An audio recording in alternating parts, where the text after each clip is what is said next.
Good morning, everyone, and happy Saturday, September 29, 2018. I'm Riley King, and welcome to your morning news and weather. We'll get to the weather in a little bit, and we have a special weatherman in the studio again with us today. But first, let's take a look at some news.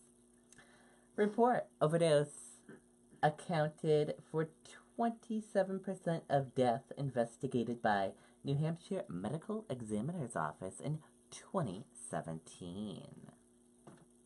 Oops. Let's take a listen to that video from Mr. Mike Cronin.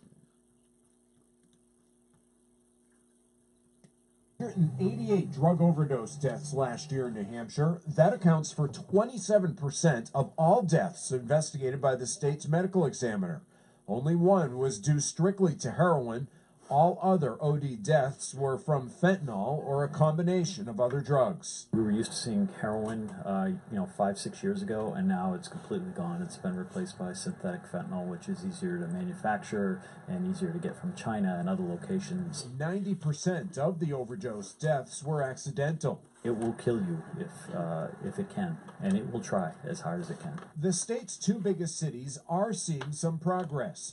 American Medical Response Regional Director Chris Stawaz says right now, Manchester is down 33% in OD deaths compared to this time last year, and Nashua is down 29%. We feel confident that we're gaining on it, but we still have a long way to go.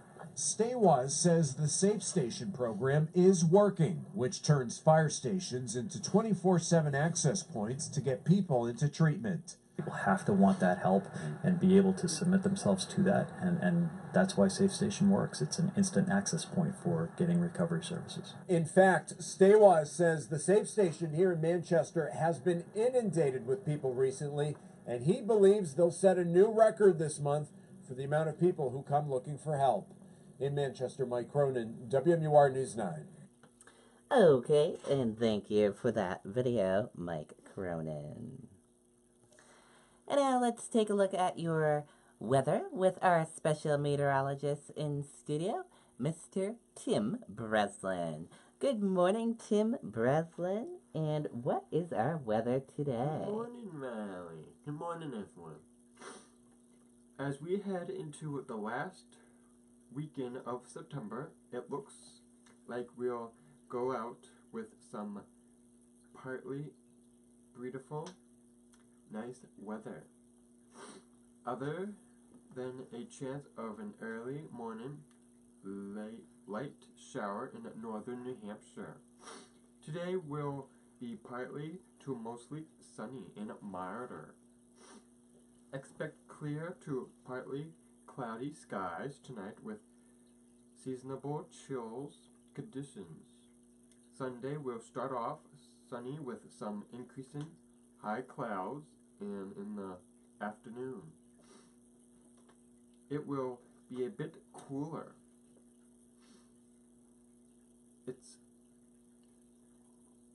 It'll be cooler on Monday with clouds, limited sun, and chance of a few scattered showers before it warms up above normal for the rest of the week. And now let's take a look at our 7-day forecast.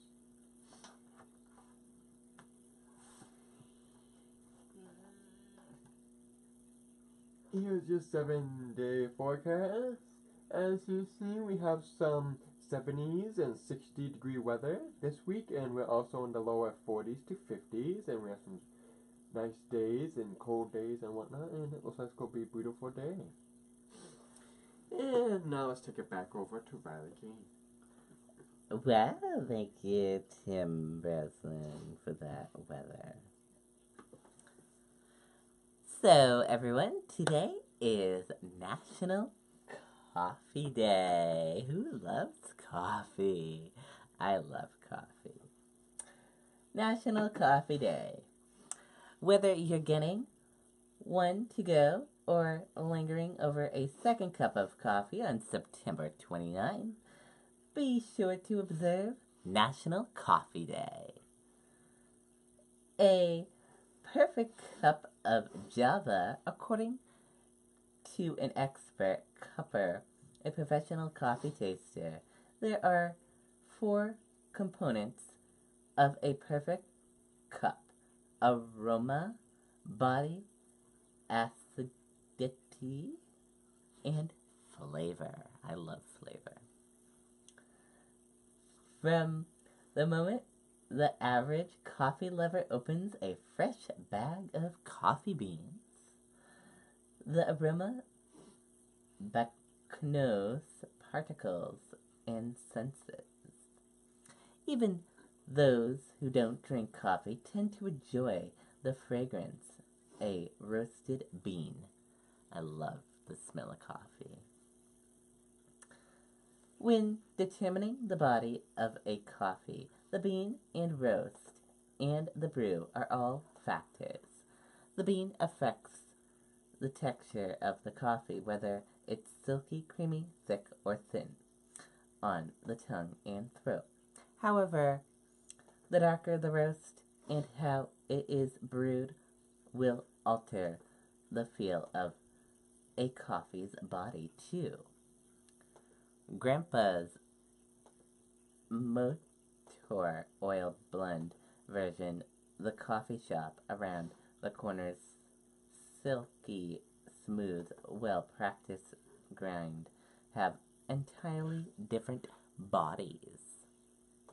The region a coffee is grown determine its acidity. The higher and elevation the coffee grows, the higher the quality and the acid.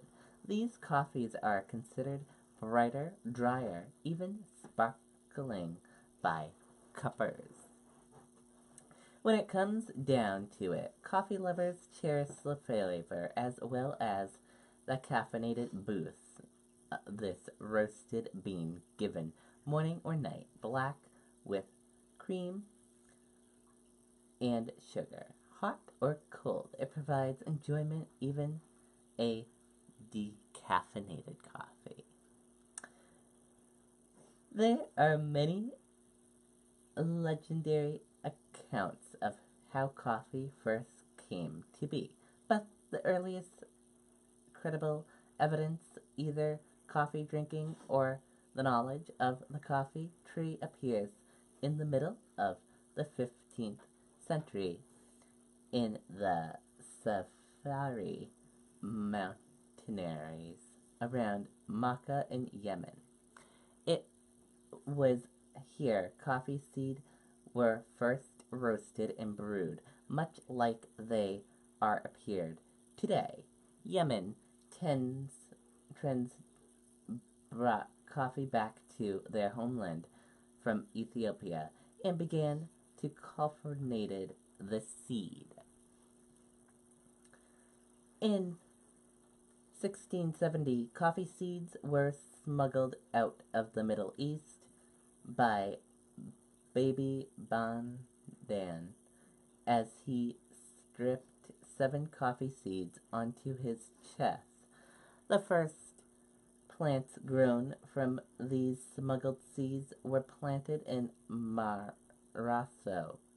It was then that coffee spread to Italy, to the rest of Europe, to Indonesia, and the Americans. Brazil produced more coffee in the world than any other country, followed by Colombia. More than 50 countries around the world grow coffee, providing a delicious variety of indulgence of steamy cups of black drink of contagion to consume. And how to observe Coffee Day. Enjoy a cup or two of your favorite coffee. Here is a coffee brewing guide to help you create your own. Use hashtag National Coffee Day to post on social media And here is a list of National Coffee Day specials. And we all love coffee here at the Riley King Network. Go coffee. Barrington home uninhabitable after 2-alarm fire.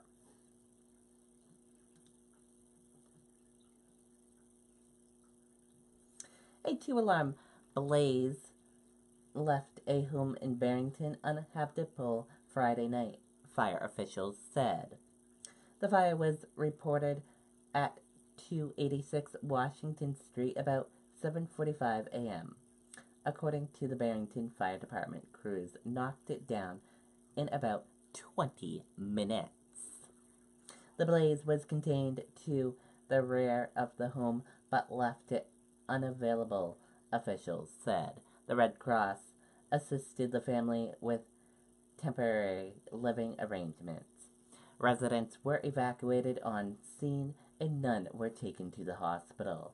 The cause is still under investigation, but the fire is not considered suspicious. And last night, my friend Tim and I saw Miss Deerfield Fair, and we enjoyed it, and I took some photos of Miss Deerfield Fair. Here's some photos. Take a look.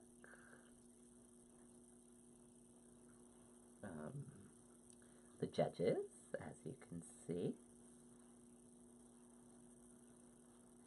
All the contestants. There were 6 this year, so that is cool. And here is your new Miss Deerfield Fair. Her name is Lily, and all of us at the Riley King Network congratulate Lily on winning Miss Deerfield Fair 2018. And they have a new event today at the Deerfield Fair. And the new event is the first ever fry pan toss. Women's ages 18 and up. Poultry barn area sign up in person. Cutoff is at noon. It begins at 1 p.m. at the Deerfield Fair. So, if you are interested in seeing women throwing heavy cast iron pans, then go on down and watch it. I'm going to be watching it at 1 p.m. today. I can't wait. And that does it for your news and weather. Enjoy your Saturday, everyone, and I'll see you back here later on today. Goodbye, everyone.